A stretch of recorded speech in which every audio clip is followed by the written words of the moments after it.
Me llamo Ana y nací aquí en Tonalá, Jalisco, una tierra que vibra con artesanía y tradición. Soy ceramista, como lo fueron mi abuela y mi mamá, y paso la mayoría de mis días moldeando barro con las manos, creando piezas que vendo en el famoso mercado de artesanías los jueves y domingos, en el centro de la ciudad. Mi vida es sencilla: despertar temprano, preparar las piezas en el taller de mi casa en la colonia Jalisco y caminar hasta el mercado por la calle Tonaltecas.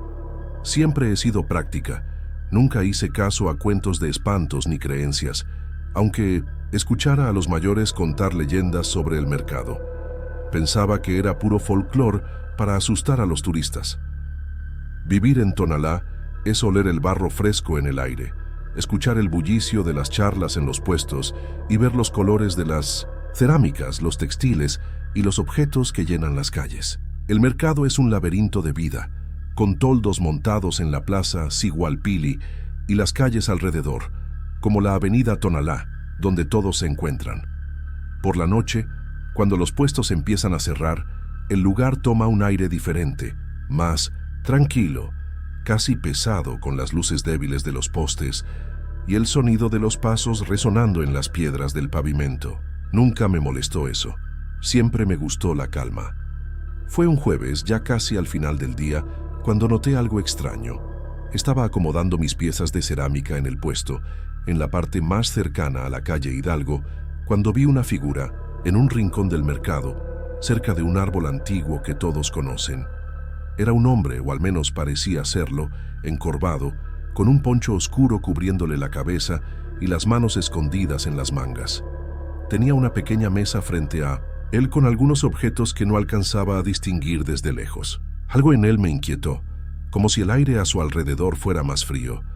Decidí ignorarlo y concentrarme en mi trabajo, pero no podía quitar los ojos de ese rincón. Los otros artesanos a mi alrededor parecían no notarlo, o tal vez evitaban mirar. Una clienta, una señora que siempre compra mis jarras, pasó por mi puesto y siguió de largo, pero vi que hizo la señal de la cruz al pasar cerca de la mesa de ese hombre. Mi estómago se apretó, pero no sabía por qué. Solo sentí un escalofrío subiendo por la espalda, como si algo me dijera que no me acercara. Después de un rato, la curiosidad ganó.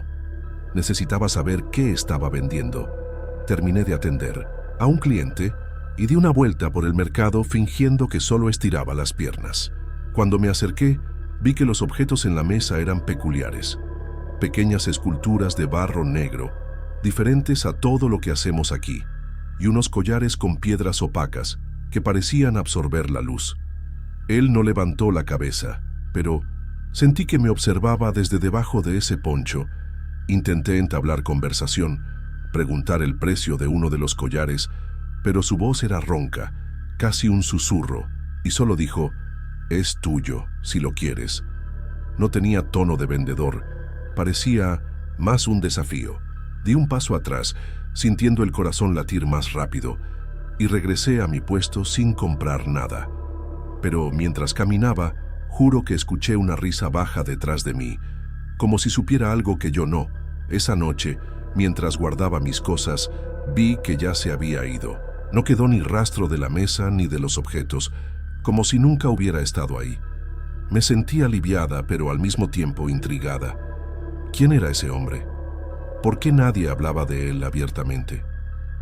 Caminé a casa por la calle Juárez, mirando por encima del hombro, con la sensación de que algo estaba mal sin saber qué.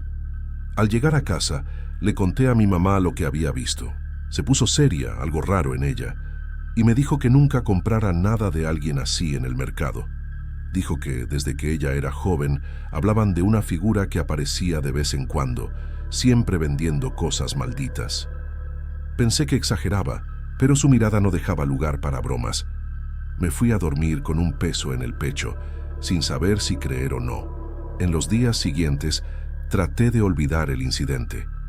Volví al mercado el domingo, como siempre, y todo parecía normal. El movimiento estaba bueno. El sol brillaba fuerte, y el olor a comida de los puestos de gorditas y tacos llenaba el aire. Pero en el fondo de mi mente, todavía buscaba a ese hombre encorvado por los rincones. No lo vi. y eso me dio un alivio temporal. Empecé a pensar que tal vez fue solo una impresión, un juego de la luz o del cansancio, pero luego, una semana después, escuché los primeros rumores. Una amiga, Marisol, que vende textiles en la calle Tonaltecas, me contó que una clienta suya había comprado un collar extraño de un vendedor que nunca había visto antes. Pocos días después, la clienta empezó a tener pesadillas horribles, despertando gritando todas las noches. Marisol describió al vendedor, y yo sabía de quién hablaba. Mi sangre se heló. Fui a preguntar a otros artesanos, discretamente, si habían visto u oído algo. Algunos lo negaron. Otros solo sacudieron la cabeza y me dijeron que no me metiera en eso. Pero un señor mayor, don Miguel, que vende máscaras de madera cerca de la plaza Sigualpili, me llevó a un lado. Habló bajo, casi en un susurro, que esa figura aparece en meses alternados desde hace años, siempre trayendo mala suerte. Dijo que quien compra algo de él nunca se recupera del todo. Las historias comenzaron a multiplicarse. Un chico que compró una estatuilla de barro negro se enfermó, con fiebres que los médicos no podían explicar. Otra mujer que tomó un collar decía escuchar voces por la noche, pidiéndole que devolviera el objeto. Cada relato era más perturbador que el anterior, y empecé a tener miedo de volver al mercado. Pero, ¿cómo iba a abandonar mi sustento? ¿Por rumores? Traté de convencerme de que era pura coincidencia, que la gente exageraba. Después de todo, Tonalá está lleno de leyendas, y no todo es cierto. Pero el jueves siguiente, él regresó. Lo vi de lejos, en el mismo rincón cerca del árbol, con la misma mesa y los mismos objetos siniestros. Esta vez no me acerqué, solo me quedé mirando, sintiendo una mezcla de miedo y fascinación, mientras veía a una chica joven detenerse en su mesa. Ella compró algo, no pude ver qué era, y él lo entregó con un gesto lento, casi ritual. Cuando la chica pasó por mi lado, vi que estaba pálida, como si hubiera sentido algo malo al momento de la compra. Quise advertirle, pero las palabras no salieron. Solo me quedé ahí, con las manos temblando, sabiendo que algo terrible le iba a pasar. Esa noche no pude dormir bien. Me quedé pensando en lo que mi mamá había dicho, en las historias de don Miguel y en la expresión de esa chica. Empecé a preguntarme si debería hacer algo, tal vez alertar a la gente en el mercado o incluso confrontar a ese hombre. Pero ¿cómo iba a enfrentar algo que ni siquiera entendía? El miedo empezaba a apoderarse de mí. Decidí que necesitaba respuestas. Al día siguiente, fui a la iglesia de Santo Santiago, aquí en el centro de Tonalá, y pedí hablar con el padre. Le conté todo lo que había visto y oído, esperando que me dijera que era solo superstición. Pero se puso serio, hizo la señal de la cruz y me dijo que había fuerzas que no debíamos provocar. Me aconsejó rezar y no acercarme a esa figura, pero no explicó más. Los días siguientes fueron un tormento. Seguía yendo al mercado porque no tenía opción, pero estaba siempre alerta, mirando hacia los rincones, esperando ver ese poncho oscuro. A veces no aparecía y pensaba que tal vez se había ido para siempre, pero luego, semanas después, ahí estaba de nuevo, como un fantasma que no descansa. Cada vez que venía, surgían más historias, más gente sufriendo. Una vecina, mía doña Carmen, compró una pequeña vasija de barro negro, pensando que era solo una pieza decorativa. Días después, empezó a tener dolores terribles en el cuerpo, y ningún médico en el hospital de Tonalá pudo descubrir qué era. Ella jura que, por la noche, la vasija parecía moverse sola en el estante. Escuchar eso me dio un escalofrío, porque sabía de dónde venía esa pieza. Empecé a evitar ese rincón del mercado, pero parecía que mientras más intentaba ignorarlo, más su presencia me perseguía. Una noche, mientras acomodaba mi puesto, sentí un viento frío, aunque era un día cálido en Jalisco. Miré a mi alrededor y vi su sombra en la pared de un edificio cercano, aunque él no estaba ahí. Mi corazón casi se detuvo y corrí a casa sin mirar atrás. En casa, mi mamá notó que estaba diferente, más callada, más asustada. Insistió en que dejara de ir al mercado por un tiempo. Pero ¿cómo iba a hacer eso? El mercado es mi vida, mi ingreso. Traté de explicarle que no era solo miedo, que sentía que algo me observaba, incluso cuando no estaba ahí. Ella solo me abrazó y dijo que iba a rezar por mí. Decidí que no iba a rendirme al miedo. Empecé a investigar preguntando a los más viejos de Tonalá si sabían algo sobre esa figura. No encontré nada específico, pero una bibliotecaria que parecía conocer las historias me dijo que algunas familias antiguas creían que el mercado era un lugar de paso, donde cosas del otro mundo se manifestaban. Regresé al mercado con un peso aún mayor en el pecho. Esta vez llevé un rosario que me dio mi abuela, sosteniéndolo fuerte en el bolsillo mientras trabajaba. No sé si era mi imaginación, pero parecía que él me evitaba, como si supiera que estaba protegida. Aún así vi a otra persona comprar algo de su mesa. Un hombre de mediana edad que parecía confundido después de la compra. Quise gritarle que tirara eso, pero no tuve valor. Las noches comenzaron a volverse insoportables. Despertaba con pesadillas, viendo a ese hombre encorvado frente a mí, susurrando cosas que no entendía. A veces escuchaba pasos afuera de mi casa en la colonia Jalisco, pero cuando miraba por la ventana no había nadie. Empecé a dormir con la luz prendida, como si eso fuera a protegerme de algo que ni sabía qué era. Llegó un punto en que no sabía qué era real y qué era miedo. Fui a la casa de doña Lupe, una curandera conocida aquí en Tonalá, que vive cerca de la calle Zaragoza. Le conté todo, desesperada por ayuda. Hizo una limpia con hierbas y me dio un amuleto para llevar. Pero dijo que el mal que venía de ese hombre no era algo que ella pudiera deshacer. Solo me advirtió que no cruzara su camino otra vez. El tiempo pasó, pero la tensión no disminuía. Seguía viéndolo en el mercado, un mes sí, un mes no, como un reloj macabro. Cada aparición traía una nueva víctima, una nueva historia de desgracia. Un joven artesano que trabajaba cerca de mí compró una escultura y días después empezó a actuar raro, hablando solo y mirando a la nada. Terminó internado en un hospital psiquiátrico en Guadalajara. Empecé a notar un patrón. Cuando los chismes sobre él se extendían demasiado, desaparecía por un tiempo, como si supiera que lo estaban notando. Pero siempre regresaba, con nuevos objetos, nueva energía maligna. Era como si se alimentara del miedo de la gente, del sufrimiento que causaba. Y no podía dejar de pensar de dónde venía, dónde dormía. Intenté seguirlo una vez, después de que el mercado cerró. Esperé escondida cerca de la calle Hidalgo, viéndolo guardar los objetos en una bolsa oscura y caminar lentamente fuera del área del mercado. Pero cuando traté de seguirlo, dobló una esquina en la calle Juárez y desapareció, como si se hubiera disuelto en la oscuridad. Mi corazón latía tan fuerte que casi me rindo ahí mismo. Después de eso, empecé a sentir que sabía que lo estaba vigilando. Una vez, mientras acomodaba mi puesto, pasó lentamente cerca de mí, algo que nunca había hecho antes.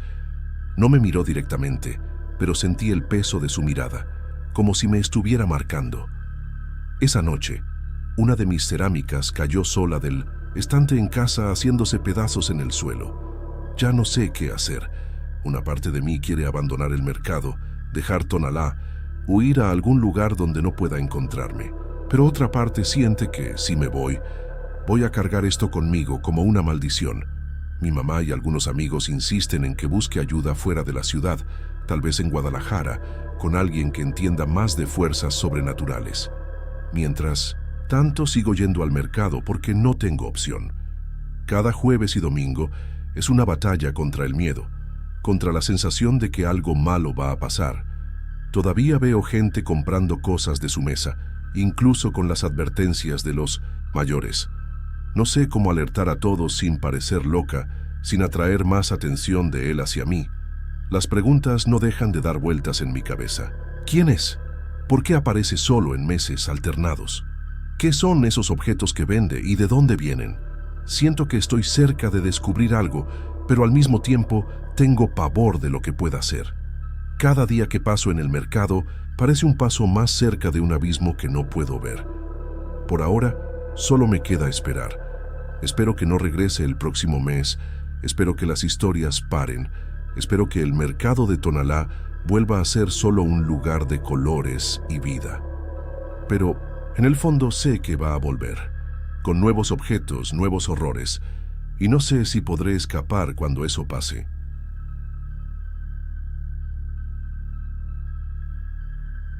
Me llamo Javier Morales, tengo 42 años y paso la mayor parte de mi vida en la carretera. Soy chofer de camión aquí en Jalisco, transportando de todo un poco, desde cerámicas de Tonalá hasta frutas frescas para las ciudades vecinas como Guadalajara. Vivo en la colonia Loma Dorada, en un rincón tranquilo de Tonalá, pero casi nunca estoy en casa. Mi rutina es tomar la carretera Federal 80, la que atraviesa la región y conecta a tanta gente, y manejar por horas, muchas veces de madrugada, cuando las carreteras están más vacías. Nunca he sido de creer en historias de espantos. Siempre pensé que el mayor miedo en la carretera es una llanta ponchada o un asalto. La Federal 80 es una carretera que todos aquí conocen. De día está llena de movimiento, con camiones, carros y vendedores que paran en la orilla para ofrecer agua o tacos. Pero de noche, especialmente después de la medianoche, adquiere un aire diferente. Los faros cortan la oscuridad y el silencio solo se rompe por el rugido del motor. Hay tramos cerca de Tonalá, sobre todo entre el entronque con la carretera a Zapotlanejo, que son aislados, con monte a ambos lados y pocas luces. Siempre me gustó la soledad de esas horas. Me daba paz. Al menos hasta hace unos meses. Fue en 1900, una madrugada de jueves que todo comenzó. Venía de una entrega en Guadalajara, regresando a Tonalá, cuando vi a un hombre en la orilla de la carretera, en uno de los tramos más desiertos, no muy lejos del cruce con la carretera secundaria que lleva al centro de Tonalá. Estaba de pie, con un sombrero de charro en la cabeza, de esos anchos e imponentes que usan los mariachis, y un poncho oscuro cubriéndole los hombros. Hacía señas con la mano, pidiendo un aventón, y yo, como a veces hago con otros viajeros, decidí parar. Apagué el sonido de la radio, bajé el vidrio del pasajero y le grité que subiera. No dijo nada, solo asintió con la cabeza y caminó hasta la puerta del camión. No podía verle bien la cara por la sombra del sombrero, pero algo en la forma en que se movía me inquietó. Era lento, casi pesado, como si cada paso le costara esfuerzo. Abrí la puerta y subió sin decir una palabra. Pensé que era solo un tipo tímido o cansado, así que no insistí en platicar. Manejé por unos minutos con el silencio entre nosotros, pesando más de lo normal. Le pregunté a dónde iba, intentando romper el hielo, y solo murmuró algo sobre el mercado de Tonalá. Su voz era baja, ronca, casi como si viniera de lejos. Lo miré de reojo, y noté que sus manos, cruzadas en el regazo, parecían sucias de barro, como si hubiera estado trabajando con cerámica todo el día. No comenté nada, solo seguí manejando, pero un escalofrío comenzó a subirme por la nuca. Después de unos pocos minutos, ocurrió algo imposible. Giré la cabeza para preguntarle si quería bajarse más adelante, cerca de la entrada a Tonalá por la avenida Río Nilo, y lo vi evaporarse. No fue un truco de la luz, no fue mi imaginación. Se desvaneció en el aire, justo frente a mí, como si estuviera hecho de humo. El asiento del pasajero quedó vacío, el cinturón aún abrochado, como si nadie hubiera estado ahí. Mi corazón se aceleró y casi pierdo el control del camión. Salí de la carretera en el primer acotamiento que vi, temblando, y detuve el camión. Tomé la linterna y revisé alrededor, dentro y fuera de la cabina, pensando que tal vez estaba alucinando. Nada, ni huellas en el suelo de tierra, ni señales de que alguien hubiera subido o bajado. Mi sudor corría por la frente, a pesar del aire frío de la madrugada. ¿Cómo puede alguien desaparecer así en el aire sin dejar rastro? Volví al camión cerrando las puertas con llave, con la imagen de ese sombrero de charro grabada en mi mente. Llegué a casa esa mañana sin poder hablar bien.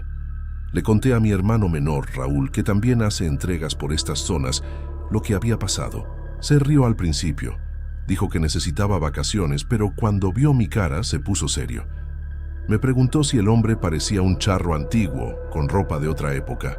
Cuando confirmé, Dijo que había oído historias de otros choferes sobre un hombre así en la Federal 80, pero nunca les dio importancia. Ahora no sabía qué pensar. En los días siguientes, traté de olvidar lo que pasó.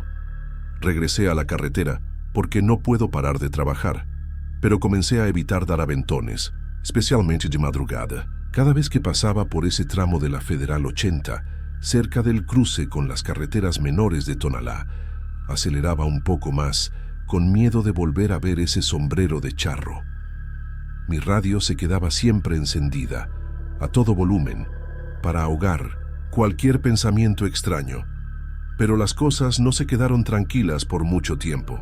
Una semana después, escuché de un colega chofer, Chucho, que había visto al mismo hombre en el mismo lugar pidiendo un aventón.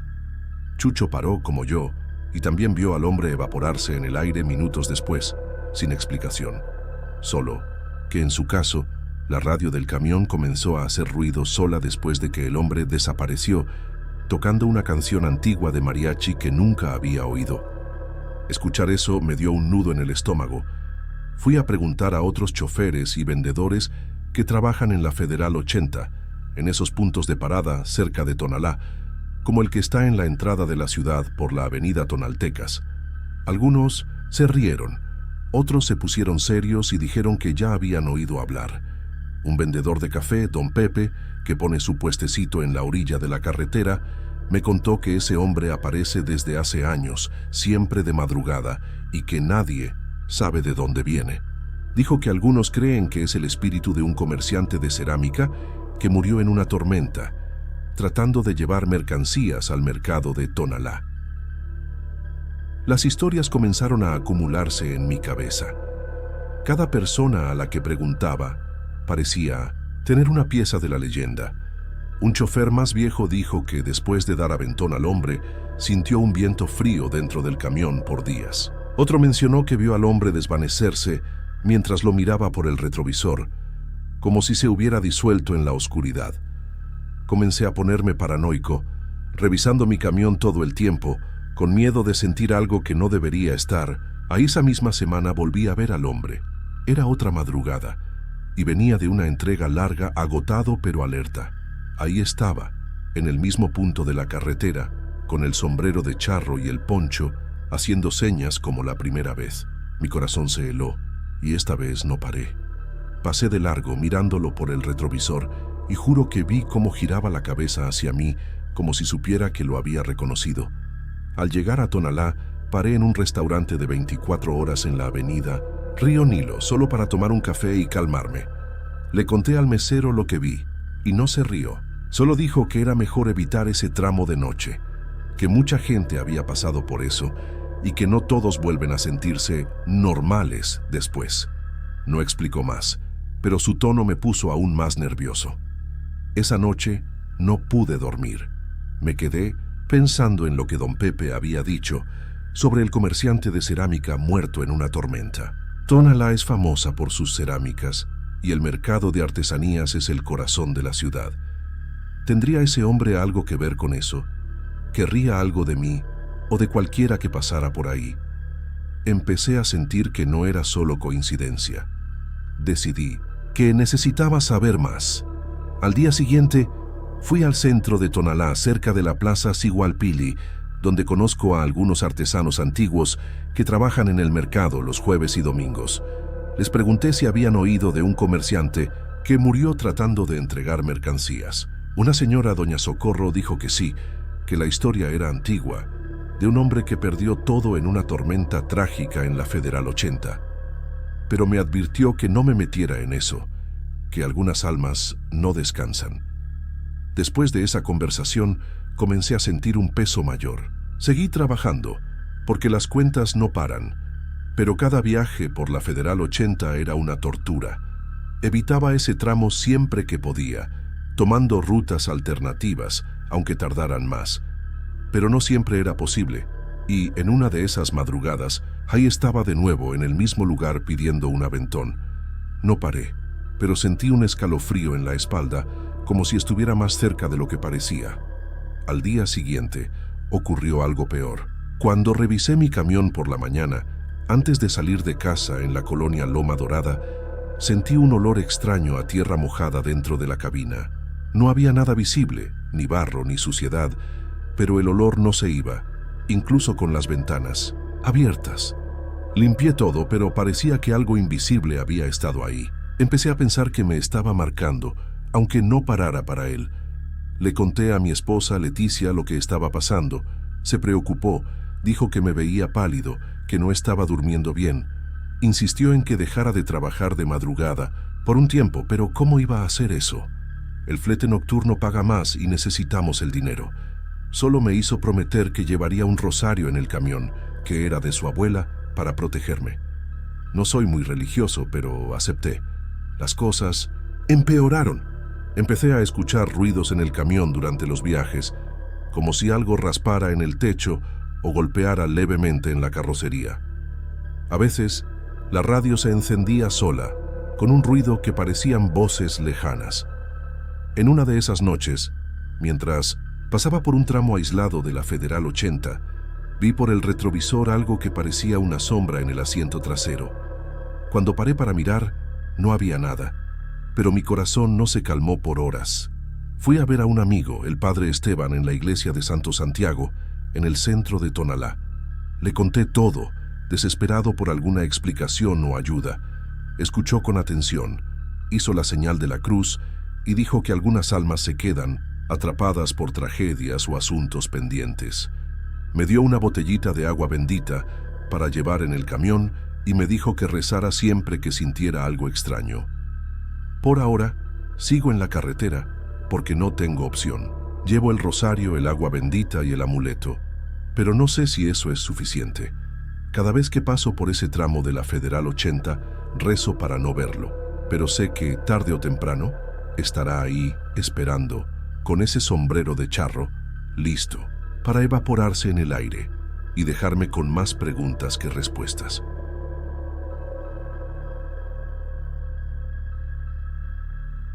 Me llamo Mariana, tengo 27 años y nací aquí en Tonalá, Jalisco, en una ciudad llena de tradición e historias. Vivo en la colonia Santa Paula, un barrio sencillo, y trabajo en una pequeña tienda de artesanías cerca de la Plaza Sigualpili, vendiendo cerámicas y souvenirs a los turistas que vienen al mercado los jueves y domingos. Soy una persona común. Siempre me ha gustado salir con mis amigos, reír y disfrutar la vida. Nunca creí en cosas sobrenaturales. Pensaba que eran solo cuentos que los mayores inventaban para asustarnos. Pero, después de lo que viví, ya no sé en qué creer. Todo comenzó en una plática tonta entre amigos, en una noche calurosa en el centro de Tonalá, mientras tomábamos unas micheladas en un barcito de la calle Tonaltecas. Éramos 5. Yo, mi mejor amigo Diego, Carla, Luis y Sofía. Hablábamos de la vida, quejándonos del dinero, de las cuentas que no paran de llegar. Alguien, no recuerdo quién, sacó la idea de hacer un ritual para atraer dinero, algo que habían visto en internet. Nos reímos al principio, pero conforme pasó la noche, la idea empezó a parecer seria. Decidimos que lo haríamos en el Cerro de la Reina, una colina famosa aquí en Tonalá, que está en la parte norte de la ciudad, cerca de la colonia Loma Dorada. Es un lugar conocido por las vistas bonitas, pero también por las historias que cuentan los antiguos, de energías extrañas y cosas que no se explican. Quedamos en subir en una noche de luna llena, que, según el video que vimos, era el momento ideal. Pensábamos que sería solo una aventura, una broma entre amigos. No podía estar más equivocada. En la noche acordada, nos encontramos en la base del cerro, llevando linternas, una mochila con cosas que necesitábamos y un celular con las instrucciones guardadas. La luna estaba enorme en el cielo, iluminando el camino de tierra que sube por la colina, lleno de piedras y arbustos secos. El aire estaba pesado, pero creímos que era solo la humedad de la noche. Mientras subíamos, reíamos y hacíamos bromas, intentando ocultar el nerviosismo que, en el fondo, todos sentíamos. Llegamos a la cima después de casi una hora de caminata. El Cerro de la Reina tiene un pequeño llano allá arriba, con una vista increíble de Tonalá, las luces de la ciudad parpadeando abajo. Pero esa noche, algo parecía mal. El viento soplaba más fuerte de lo normal y el silencio era extraño, como si hasta los grillos se hubieran callado. Montamos nuestro pequeño espacio en una esquina, cerca de unas piedras grandes que forman un círculo natural, y comenzamos a preparar lo que habíamos planeado. No voy a contar lo que hicimos, ni los pasos que seguimos. No quiero que nadie intente repetir lo que nosotros hicimos. Solo digo que involucró palabras, gestos y objetos que en ese momento parecían inofensivos. Creíamos que estábamos en control, que era solo un juego. Pero mientras estábamos ahí, en medio de eso, sentí un escalofrío que no tenía nada que ver con el viento. Mi piel se erizó y vi en los ojos de Carla que ella también estaba incómoda. De repente, el aire se volvió más denso, como si algo hubiera cambiado a nuestro alrededor. Un sonido bajo, casi un susurro, comenzó a venir de la nada, como si el propio cerro estuviera hablando. Diego intentó reírse diciendo que era nuestra imaginación, pero nadie le creyó. Terminamos rápido lo que estábamos haciendo, sin completar todo lo que el video indicaba, y decidimos bajar. Mi corazón latía tan fuerte que parecía que iba a explotar, y solo quería salir de ahí. Mientras bajábamos, tropezando con las piedras en la oscuridad, sentí que algo nos observaba. Miré hacia atrás varias veces, pero la luna llena solo mostraba la cima vacía del cerro. Cuando llegamos a la base, cerca de la carretera que lleva a la avenida Río Nilo, todos estábamos callados, sin valor para hablar de lo que sentimos. Nos despedimos rápido, cada uno yendo a su casa, tratando de fingir que no había pasado nada. Pero yo sabía que no era el final.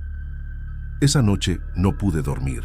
Me quedé en mi cama en la colonia Santa Paula, mirando al techo, con la sensación de que algo había venido conmigo del Cerro de la Reina. Cada vez que cerraba los ojos, veía destellos de cosas que no tenían sentido, sombras moviéndose en la oscuridad, ojos brillando en la penumbra del cerro. Por la mañana mandé mensajes a los demás en el grupo, preguntando si estaban bien. Ninguno lo estaba. Carla fue la primera en hablar.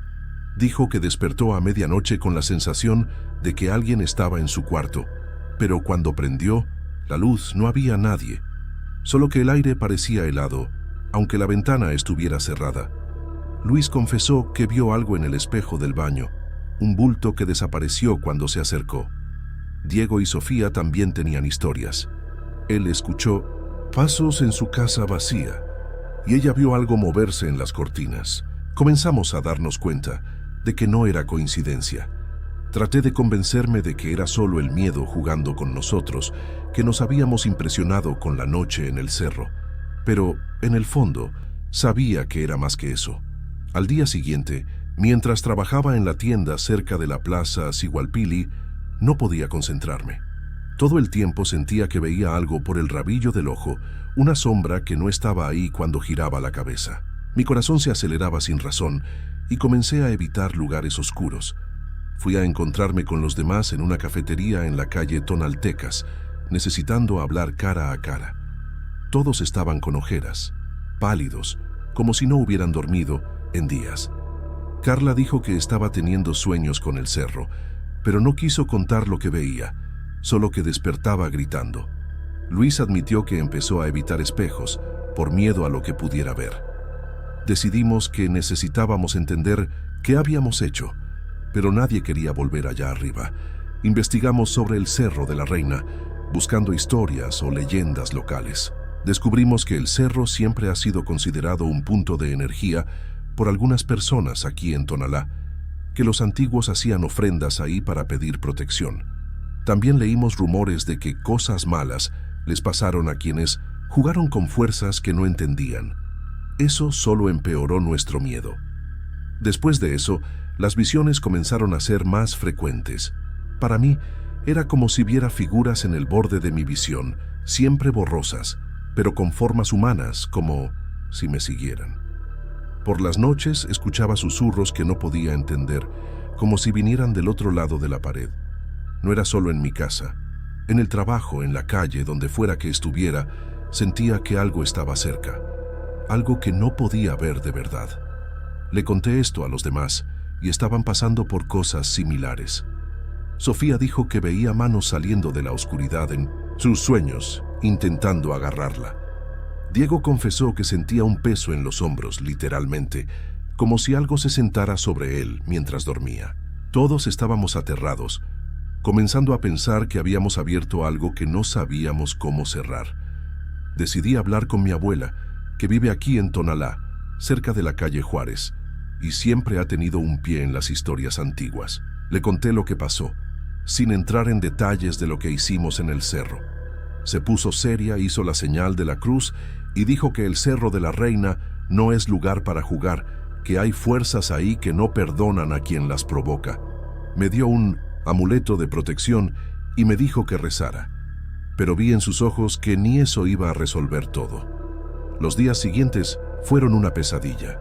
Las visiones no paraban y parecía que cuanto más hablábamos de eso, peor se ponía. Comencé a evitar estar sola, pero incluso con los demás cerca, no me sentía segura. Una tarde, mientras caminaba por la avenida Tonaltecas, vi una sombra formarse en el suelo, como si alguien estuviera detrás de mí, pero cuando me giré no había nadie. Mi corazón casi se detuvo y corrí a casa sin mirar atrás. Carla llegó a un punto en que ya no salía de su casa. Me llamó llorando, diciendo que las visiones se estaban volviendo más claras, que ahora veía rostros, ojos que la miraban en la oscuridad. Luis comenzó a tener crisis de ansiedad, pensando que algo lo iba a atrapar en cualquier momento. Diego intentó actuar como si estuviera bien, pero se notaba que estaba al límite, siempre mirando por encima del hombro. Sofía dejó de hablar con nosotros, solo mandaba mensajes cortos diciendo que no aguantaba más. Intenté volver a mi rutina, trabajar en la tienda, hablar con clientes, pero era imposible. Un día, una clienta me preguntó por qué parecía tan asustada y me di cuenta de que ya no podía esconderlo. Comencé a tener miedo de dormir, porque los sueños eran siempre los mismos. El Cerro de la Reina de noche, la luna llena y figuras que se acercaban a mí, susurrando cosas que no entendía. Despertaba con el cuerpo adolorido, como si no hubiera descansado. Fui a la iglesia de Santo Santiago, en el centro de Tonalá, desesperada por ayuda. Le conté al padre lo que estaba pasando, sin hablar de los detalles de lo que hicimos. Escuchó en silencio. Hizo la señal de la cruz y me dijo que a veces, cuando se juega con lo desconocido, se abren puertas que no pueden cerrarse fácilmente. Me dio agua bendita y me mandó rezar, pero también dijo que necesitábamos enfrentar lo que empezamos sin explicar cómo. Después de eso, decidimos reunirnos otra vez, aunque con miedo. Nos sentamos en la casa de Diego, en la colonia Jalisco, y tratamos de recordar cada detalle de esa noche en el cerro para ver si algo podía ayudarnos a deshacer esto. Pero solo recordar ya era doloroso. Parecía que cada palabra traía más peso. Mientras hablábamos, una ventana se cerró de golpe sola, aunque no había viento, y todos nos congelamos. Algo estaba escuchando. Las visiones comenzaron a volverse más violentas. Para mí ya no eran solo sombras. Empecé a ver formas más definidas, como si fueran personas antiguas, vestidas de otra época, mirándome con ojos vacíos. Una noche, vi una de ellas en mi ventana y juro que parecía que iba a entrar. Grité, prendí todas las luces, pero cuando volví a mirar no había nada. Solo el silencio, pesado como nunca. Le conté esto a los demás, y ellos también estaban empeorando. Carla dijo que una de las figuras en su sueño le habló, una frase que no entiende, pero que la hace temblar solo de recordarla. Luis comenzó a ver marcas en las paredes de su casa, como arañazos que aparecen de la nada. Todos estábamos desmoronándonos, y la idea de volver al Cerro de la Reina para intentar arreglarlo parecía a la vez necesaria y aterradora. Fui a hablar con una curandera que conoce mi abuela, doña Lupe, que vive cerca de la calle Zaragoza. Llevé a Carla conmigo porque estaba en el peor estado. Doña Lupe hizo una limpia con hierbas, quemó incienso y dijo que sentía algo muy antiguo y enojado ligado a nosotros. Nos dio amuletos y nos advirtió que, mientras no enfrentáramos lo que empezamos, no tendríamos paz. Pero, ¿cómo enfrentar algo que ni entendemos? Semanas pasaron, pero el tormento no disminuyó.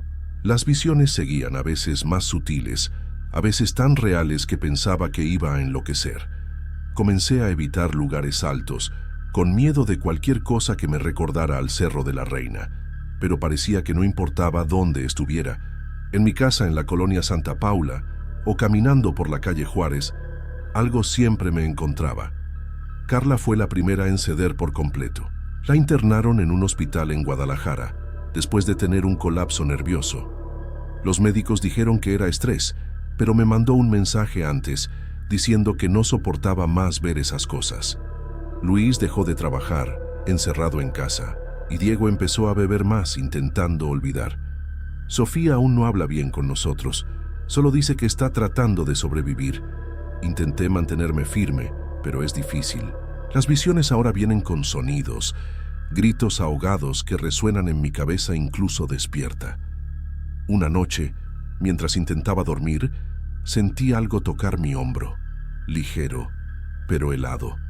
No había nadie, pero la sensación se quedó en mi piel por horas. Empecé a pensar que no es solo una visión, que algo realmente está aquí esperando algo de mí. Mi abuela insiste en que necesitamos volver al Cerro de la Reina, llevar una ofrenda, pedir perdón por lo que hicimos. Diego es el único que está considerando eso, pero los demás ni quieren pensar en ello. Estoy dividida. Una parte de mí quiere enfrentarlo, terminar de una vez, pero la otra tiene miedo de lo que pueda pasar si subimos ahí otra vez. ¿Y si es peor? ¿Y si no hay vuelta atrás? Las preguntas no paran. ¿Qué hicimos realmente esa noche? ¿Qué puerta abrimos?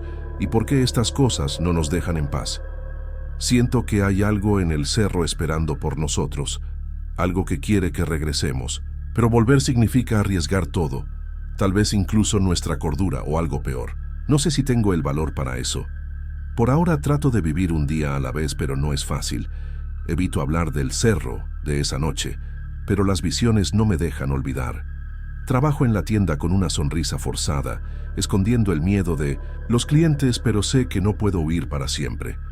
Algo me jala, algo que no veo, pero siento. Algunas personas aquí en Tonalá, cuando escuchan pedazos de la historia, dicen que el Cerro de la Reina guarda memorias antiguas, fuerzas que no entendemos. Otros solo hacen la señal de la cruz y me mandan rezar. No sé en qué creer, solo sé que mis amigos y yo ya no somos los mismos, y no sé si podremos volver a hacerlo. No sé cómo terminará esto. Solo espero que, de alguna forma, encontremos una manera de cerrar esa puerta, de apaciguar lo que sea que hayamos despertado. Pero, en el fondo, tengo miedo de que sea demasiado tarde, de que lo que vimos en el Cerro de la Reina, esa noche de luna llena, haya venido para quedarse. Y no sé si podremos sobrevivir a eso.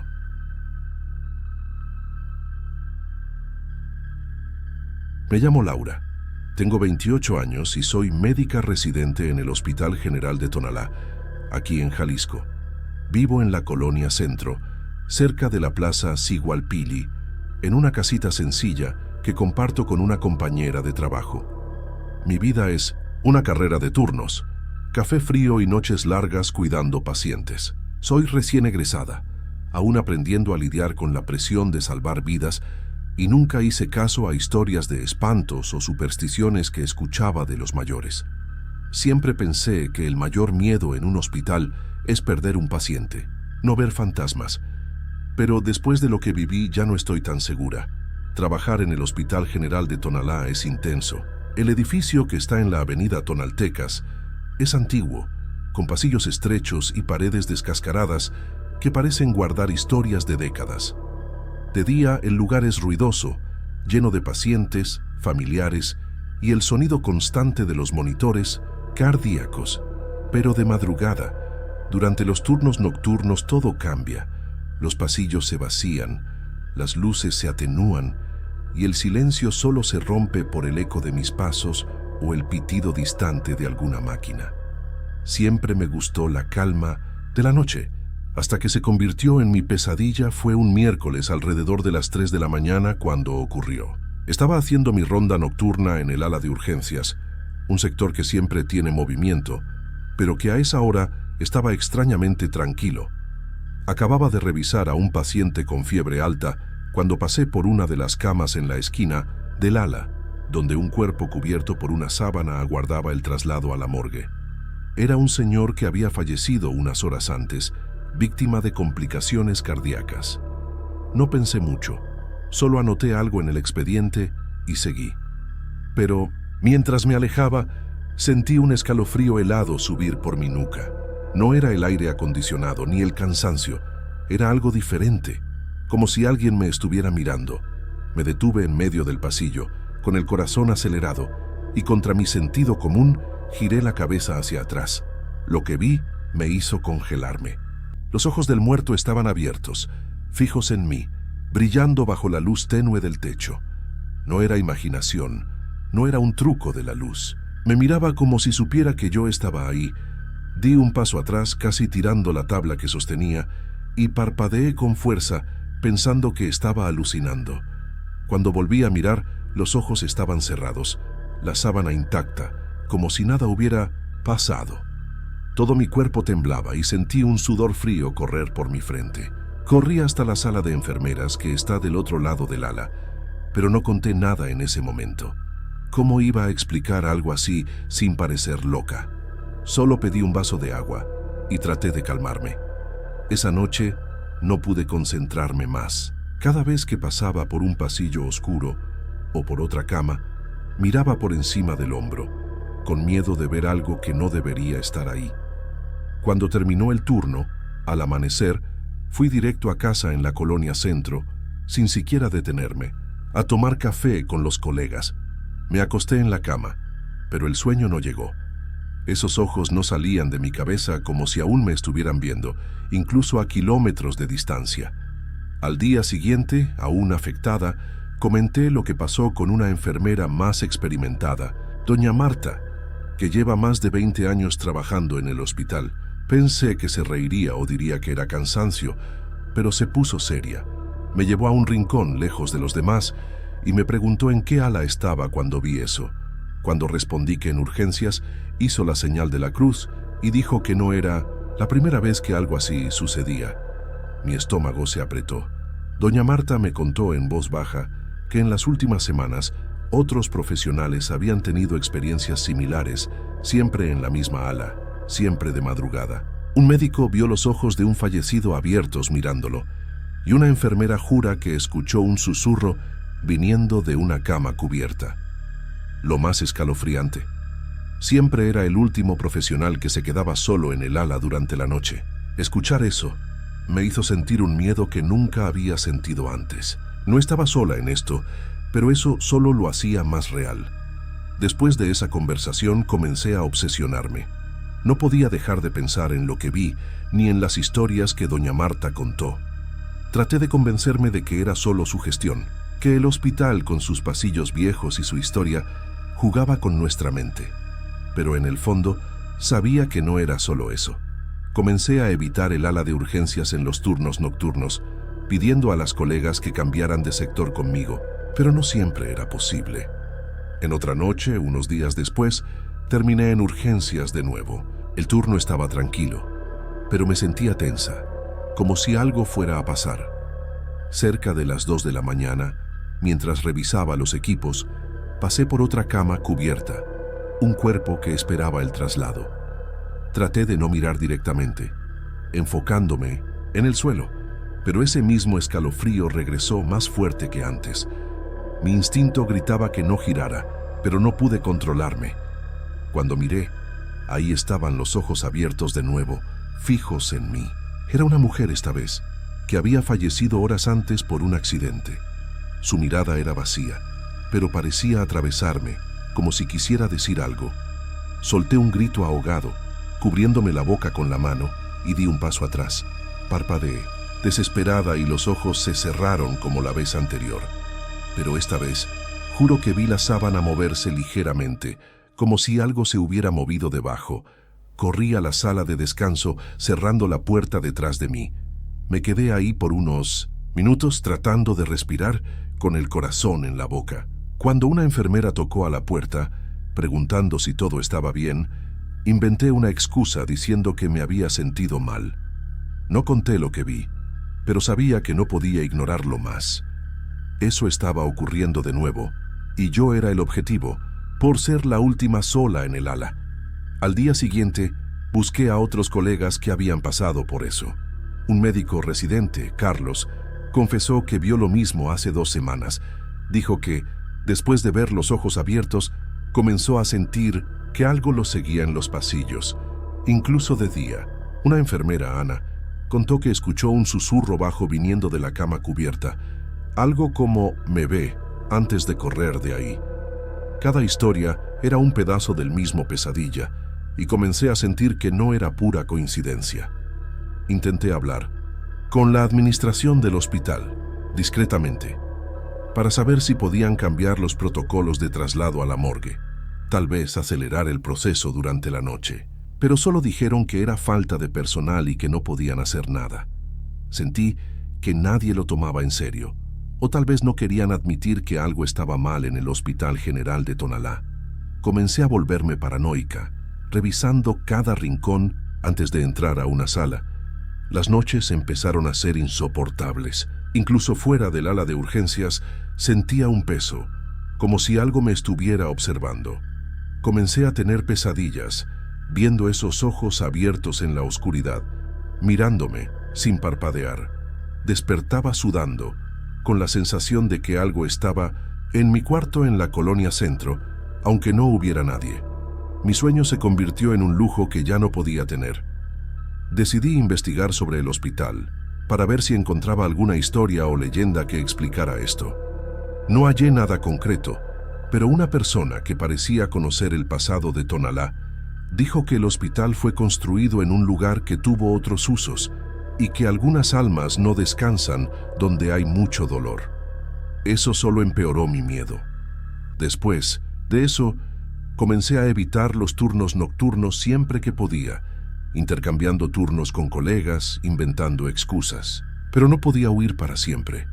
En otra madrugada me asignaron a urgencias de nuevo.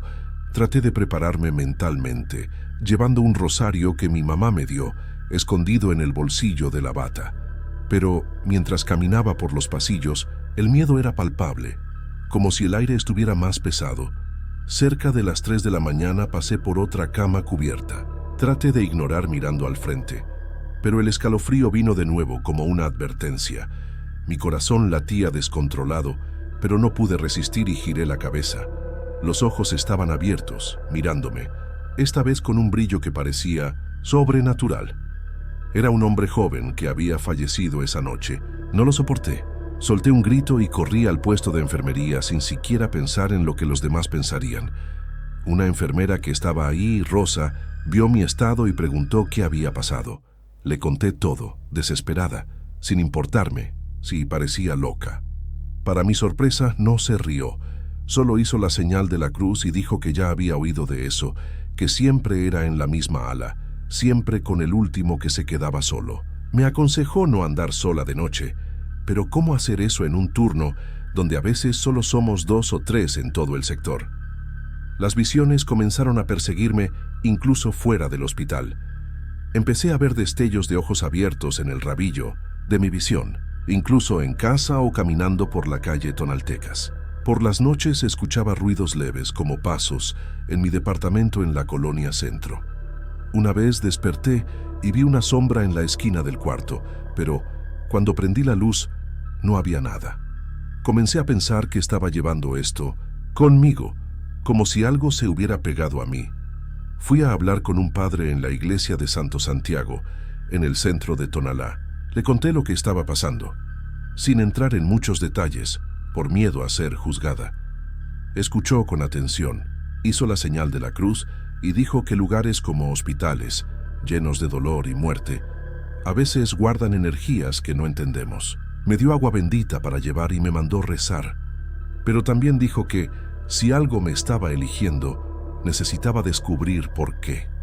Después de eso, hablé con los otros colegas que habían visto cosas. Carlos dijo que ahora evita el ala de urgencias a toda costa, pero aún siente un frío extraño a veces. Ana confesó que comenzó a tener sueños con los pacientes que vio, como si pidieran algo. Comenzamos a preguntarnos si había algo en esa ala específica, alguna razón para que esto ocurriera solo ahí, solo de madrugada, solo con el último solo. Intenté hablar con un guardia de seguridad del hospital, Don Raúl, que lleva años trabajando en el turno nocturno, le pregunté si había visto algo extraño. Titubeó, pero terminó contando que hace unas semanas vio una cortina moverse sola en el ala de urgencias, sin viento, sin nadie cerca. Dijo que no le gusta pasar por ahí después de medianoche, que siente algo mal. Escuchar eso de alguien que ni siquiera es del área médica me hizo sentir que no era solo cosa de nuestra cabeza. Llegó un punto en que no sabía qué hacer. Comencé a llevar el rosario y el agua bendita cada noche, pero el miedo no se iba. Las visiones continuaban, y ahora parecía que los ojos abiertos en las camas venían con un susurro, bajo, casi inaudible, pero que me hacía temblar. No entendía las palabras, pero sentía que era una llamada, algo que quería que me quedara, que lo mirara de vuelta. Han pasado semanas, y sabía que no podía seguir viviendo así, con el miedo consumiéndome en cada turno nocturno. Cada vez que entraba al Hospital General de Tonalá por la noche, sentía ese peso, esos ojos que parecían llamarme. Pero estaba decidida a no dejar que esto me destruyera. Comencé a idear un plan, algo que tal vez pudiera sacarme de esa posición de ser la última sola en el ala de urgencias. Hablé con una colega de confianza, la enfermera Rosa, que ya conocía las historias y creía en lo que yo contaba. Le expliqué que necesitaba ayuda para no quedarme sola durante las rondas de madrugada, especialmente en el ala de urgencias. Ella aceptó acompañarme siempre que fuera posible y acordamos hacer las revisiones juntas, aunque eso significara ajustar nuestras tareas. También le pedí a otro residente, Miguel, que cubriera algunos turnos conmigo, asegurándome de nunca estar sin compañía después de medianoche. En la primera noche que puse esto en práctica, sentí una diferencia. Con Rosa a mi lado, pasé por las camas cubiertas sin ese escalofrío en la nuca. No miré directamente, pero tampoco sentí la necesidad de girar la cabeza, como si el peso hubiera disminuido. No hubo ojos abiertos, ni susurros, ni movimiento en las cortinas. Por primera vez en semanas terminé el turno sin temblar, sin correr al puesto de enfermería. Continué siguiendo este esquema en las noches siguientes, siempre que podía. Tenía a alguien conmigo en el ala de urgencias y poco a poco las visiones comenzaron a ser menos frecuentes. Ya no veía sombras por el rabillo del ojo fuera del hospital, ni escuchaba pasos en mi departamento en la colonia Centro. Era como si, al no ser más la última sola, hubiera roto un ciclo, como si eso que me perseguía hubiera perdido interés o fuerza sobre mí. Pero no todo desapareció. Todavía tengo pesadillas de vez en cuando, con ojos abiertos en la oscuridad, y aún evito mirar directamente a las camas cubiertas, por precaución. Hablé con otros colegas que pasaron por esto, y algunos dijeron que, después de un tiempo sin quedarse solos en el ala, las cosas mejoraron para ellos también. Parece que esta regla de el último solo es la clave, pero nadie sabe por qué, ni qué pasa con quien no logra escapar de ese papel. Por ahora, mantengo mi rutina con cuidado, asegurándome siempre de no ser la última en caminar por esos pasillos de noche. Llevo el rosario y el amuleto que doña Lupe me dio, solo por seguridad, pero siento que he recuperado un poco de paz. No sé si lo que habita esa ala de urgencias renunció a mí, o solo está esperando otro objetivo, otro turno, otra alma que se quede sola en la madrugada. Pienso en preguntar a los empleados más antiguos sobre la historia de esa ala, para entender qué empezó esto, pero por ahora prefiero no remover lo que parece estar dormido. Solo rezo para que nadie más tenga que sentir esos ojos fijos en ellos, como yo los sentí. Trabajo cada turno con un pie atrás, sabiendo que, aunque haya escapado, algo todavía vive en los pasillos del Hospital General de Tonalá, esperando al próximo que se quede solo. No sé si este es el fin de mi historia con este misterio. Solo sé que mientras pueda no seré la última. Mientras tenga a alguien conmigo, mientras no enfrente esa ala sola en la oscuridad, siento que puedo seguir adelante. Pero en el fondo, sé que esos ojos todavía están ahí, en algún lugar, esperando el momento adecuado. Y no sé si algún día estaré realmente libre de esto.